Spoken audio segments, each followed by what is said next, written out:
Na resulta del 2015 population census que conduce el Philippine Statistics Authority o PSA, te aparece que talía 861,799 el población de ciudad de Zamboanga. El de bien grande población de ciudad ya registra na barangay de Talon-Talon con 34,916 población.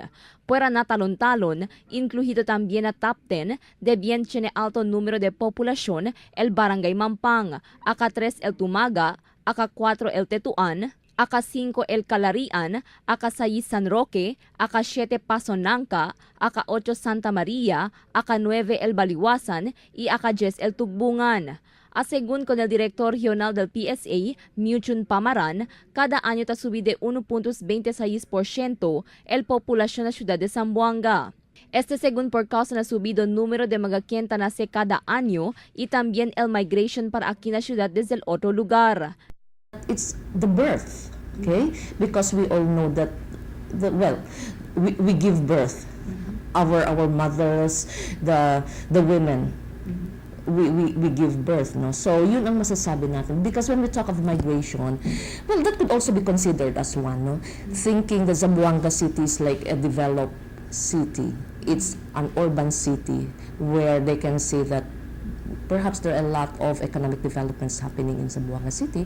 So migration could also be considered as one of the factors. Según pa con Pamaran, para na entero Zamboanga Peninsula, ya llega na 3,629,783 el población base na population census. El de bien alto número de población ya registra na Zamboanga del Norte, ta segunda el Zamboanga del Sur, aka 3 el Zamboanga City, después el Zamboanga Sibugay y por último el ciudad de Isabela. Base na datos del Philippine Statistics Authority, cada año ta subí de 1.21% el población na entero Región 9. We are talking about Zamboanga del Sur here. We are also talking about Zamboanga del Norte, but they are provinces na lumampas na sila ng 1 million point, no?